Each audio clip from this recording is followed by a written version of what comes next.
I'm going to read this. As you heard this morning, I can't do this without notes. It becomes a rambling rabble. I was asked to talk about the rise of New Labour, presumably because in some way it illustrates the notion of a SCAD, a state crime against democracy. To that I will return at the end of this piece, which only lasts about 13, 14 minutes. I noticed that in one of the press releases for this event it was said, I will discuss the sinister millionaires and the money trail behind the rise of New Labour. Well, I didn't write that, and I hope that nobody here is expecting that, because you're going to be disappointed. As often happens, the real story is much more complex than the sexy soundbite. I've written about New Lab, which I'll refer to as New Lab because it's just quick. I've written about New Lab a fair bit in the last 15 years, and if you want the details, my little book or booklet, 30,000 words or so, for those like me with a diminishing attention span, it's still available on Amazon. It's called The Rise of New Labour, and there are shorter versions on the net. Just Google my name and New Labour. Today's version is the briefest of sketches of that material. I was a member of the Labour Party while New Lab were taking over, and mostly what they were doing was obvious enough. And little of what they were doing actually originated with them. At the risk of boring everyone present with ancient political history, to understand New Lab, you have to understand earlier events. With politics, there is always a long backstory. In one sense, the arrival of New Lab at the top of the greasy pole in '97 was just business as usual. Since the early 1950s, America had programs to talent spot throughout the non-communist world and promote rising politicians it thought would support its interests. That Uncle Sam would do this here isn't surprising. This island was its most important overseas military base and an important diplomatic ally. There are also networks within the UK, some supported by the Foreign and Commonwealth Office, which do the same thing. Look for rising sympathetic politicians and cultivate them. This works both ways, of course. If you're an ambitious young Labour politician, you look for the networks which will give you a leg up the ladder. In the post-World War II years, there were two such networks, those run by the Americans and their allies here, and those within the Labour movement itself. Peter Mandelson and erstwhile Home Secretary Charles Clarke, for example, came up through one of these Foreign Office networks. Most of the rest of New Lab were those who had been promoted by America or who were fans of America, or both. None of this is exactly secret. The US State Department, which undertook most of this recruitment and promotion, has declassified its files on all this, and they have been analysed in great detail by a man called Giles Scott Smith, who's an academic based in Holland. His articles are on the net, but I think you have to pay to see them these days. In the mid-1980s, the major media in this country were obsessed with the militant tendency within Labour. What I call the American tendency got ignored. People within the Labour movement, notably Richard Fletcher, began tracing the work of this American tendency in the late 1960s. By the time New Lab began to form in the mid-1990s, those of us who had been followed in Fletcher's footsteps knew what was going on, even if we then didn't have all the details. In the 1950s, the American tendency was known as the Gaitskillites. In the late 1960s and 70s, it gathered around Roy Jenkins and eventually split Labour to form the SDP, a move which ensured that Mrs Thatcher won the '83 general election, after which, job done, as it were, the SDP faded away. After the Labour election defeat of '87, its leadership, Kinnock and Hattersley, set up a policy review.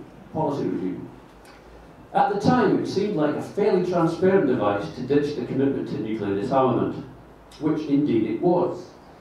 But there was also an economic policy review, chaired by Brian Gould, MP. Gould represented a current within the Labour Party and the wider Labour movement at the time that was hostile to the bankers, which saw the British disease not as too many trade unions organising strikes, which is the Daily Mail view, but as the economic dominance of bankers. A group within the Labour movement had concluded that the key structural conflict in Britain wasn't between the classes, the Marxist view, but between the interests of the domestic and overseas economy, which in short had boiled down to, on the one hand, the city, and on the other hand, manufacturing. People wrote essays with titles like this: The City versus Manufacturing. This group included Neil Kinnock, as his 1986 book, Making Our Way shows, and Brian Gould, who also thought like this, was appointed by Kinnock to chair the Committee on Economic Policy. Gould's committee duly produced a detailed analysis of why the bankers had too much power and how to reduce it. But the Gould Committee report was rejected by Neil Kinnock as soon as it appeared. Gould tells us that just before the report was due to be published, a group of Labour MPs came to see it to try and get it stopped or modified. One of them was then rising star of the backbenches, Tony Blair. This was 1988. We still don't know for sure why the Gould report was dumped. None of those principally involved have explained it.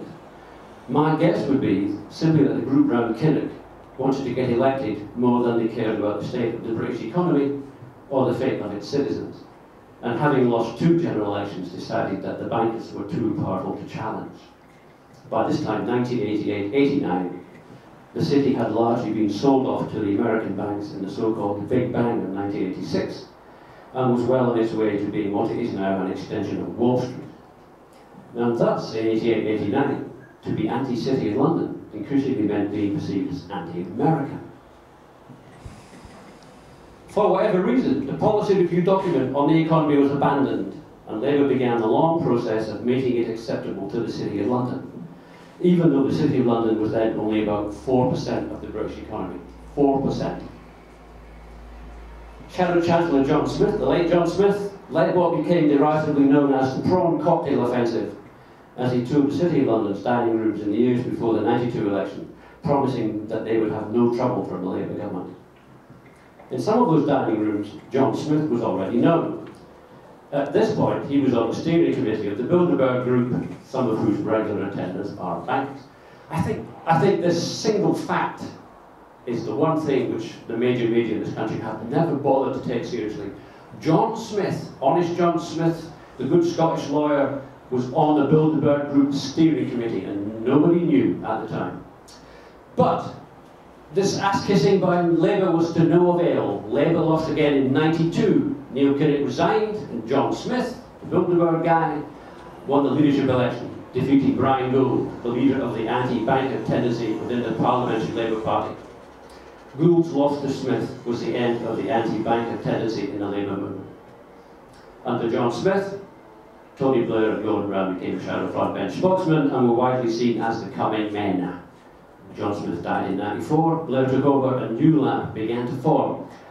Much of this was visible in '97 when the election happened. What then wasn't visible, the new factor in the rise of New Labour, was not the American state, which was doing what it had always done since about 1950, but the role of the state of Israel. Now, let's be careful here. This is not about Zionism or even Judaism. This is about the actions of a state, the Israeli state. Tony Blair joined the Labour Friends of Israel, LFI, when he became an MP in '83. The LFI used to boast about this on its website, but it's long since been taken down. LFI became significant in the Parliamentary Labour Party chiefly because Israel was one of Tony's things, and ambitious politicians tried to kiss the appropriate backsides. In '94, then Shadow Home Secretary and LFI member Tony Blair went on an Israeli-funded visit to Israel, and when he returned, an Israeli diplomat in London introduced him to Michael Levy, a retired Jewish businessman and fundraiser for Jewish charities. When John Smith died and Blair became leader of the party, Levy began fundraising not for the Labour Party, but for Blair. Most of the early money came from Jewish businessmen in England. With his own sources of money, initially Jewish money, Blair became financially independent of the Labour Party. He could afford to hire his own staff, Alistair Campbell, Jonathan Powell, and essentially behaved like an American presidential candidate. New Lab was born, and one of its parents was Israel. This looks like a fairly simple operation. Israel identifies Blair as very pro-Israeli, and the Israeli embassy in London connects him to the Israeli lobby in Britain for the future. It wasn't much of a gamble in 1994. John Smith had already had one heart attack, and Blair was widely seen as a leader in waiting. Blair and Brown had already been on State Department-sponsored visits to America as MPs, and they had both been to a Bilderberg meeting. Most of the junior ranks of New Lab had links to America through the British-American Project, for example, or through NATO's Atlantic Committee, or through the Trade Union Committee for European and Transatlantic Unity, TUCETU, created by US Labour attaché Joe Godson in the 1970s. If the CIA was in the British Labour movement, it was in this committee. All in all, the Americans knew that New Lab were on their side. The city was relaxed about New Lab. John Smith's groundwork was followed by a campaign of strenuous full-up tugging by Gordon Brown and Peter Mandelson. All that remained was the media, particularly Rupert Murdoch, whose papers had run what was perceived by Labour to have been a very damaging campaign against Neil Kinnock before the '92 election. Blair fixed that when he flew to Australia to address the AGM of Murdoch's News Corporation in '95 and promised who knows what in private to Murdoch. The rest is now well known. Two ambitious men, only one could get the top job. The loser, Brown, sniped at Blair until he finally went off to make money. New Lab carried out its pre-election promises to the powers that be. America was supported in its foreign wars, and hundreds of thousands have died as a result. The City of London, by 2000, essentially branched from Wall Street, was given its head, and the money made fortunes, but screwed the world economy in the process. There was no attempt made to seriously regulate the shit media or reduce Murdoch's share of the media market in Britain. Tony Blair had no interest in the economy. As far as I know, he had no economic knowledge at all, and left it all to Brown, who didn't have much more in my opinion. Copying the Clinton Democrats of the 1990s, Brown believed that Britain's future lay in the financial services, the so-called knowledge economy, and immigrants who would do the shit work the native Brits didn't want to do. The consequences of this we have seen. What follows is the final paragraph from my booklet on all this, written 10 years ago. Excuse me, I'm a nicotine addict, nicotine chewing. Perhaps we will all end up in the knowledge economy, whatever that is, and we won't need fishing, farming, steelmaking, mining, machine tools, and manufacturing in the future. What am I complaining about? Labour's policies are working. Unemployment fell in the same month that manufacturing officially went into recession. Perhaps the neoliberals are right. Perhaps the service sector can replace manufacturing. But it can't. The service sector has not replaced the manufacturing destroyed by its policies in the last 20 years. Britain is running a huge and growing trade deficit. This is not permanently sustainable. Thus far, only a bunch of the old lags, the unreconstructed Keynesians, as Gordon Brown probably thinks of them, are worried by this. I'm with them. I cling to the now old-fashioned idea that on a small island with a population of 60 million, it is madness to let the island's productive resources be abandoned. I think Labour's leaders have got it completely wrong, and however they think of themselves, history will judge that the Brown-Blair faction was merely the ultimate triumph of the ideology of the city over the rest of us, and, let us hope, the last dribble of Thatcherism down the leg of British politics.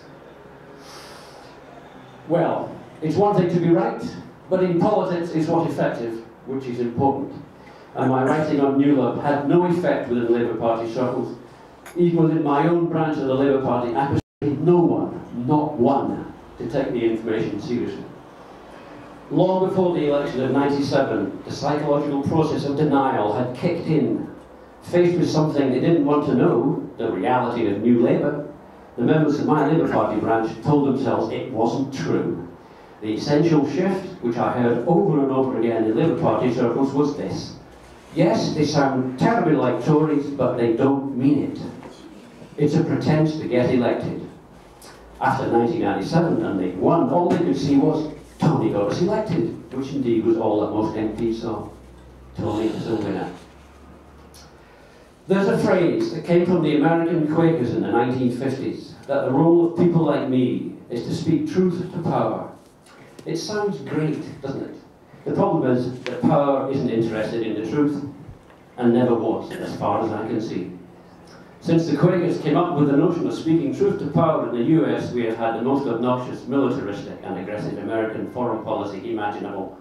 Millions of people have died at the hands of American military power, while the left has been speaking truth to it. The central fact remains, the party of Clement Attlee, Harold Wilson, Barbara Castle and Jack Jones, largely funded by the trade unions, chose as a leader someone who, as well as being Mrs. Thatcher in all but name, is the godfather to one of Rupert Murdoch's children, never saw a powerful arse he couldn't kiss, and most striking of all, hated the Labour Party and everything it stood for. As I have sketched, some of this was the result of other states manipulating the Labour Party, but only some of it. At least as important was the ignorance and self-delusions of the party's members. Were the activities of the US and Israel, the rise of the new Labour state, crimes against democracy? Crimes? I don't think so. Certainly they are examples of states meddling in British democracy. But again, it could all have been halted by the trade unions who funded the party. They chose not to pull the plug, presumably because the alternative, the Conservatives, looked worse. Sometimes there are no good choices. Finally, millionaires behind New Labour.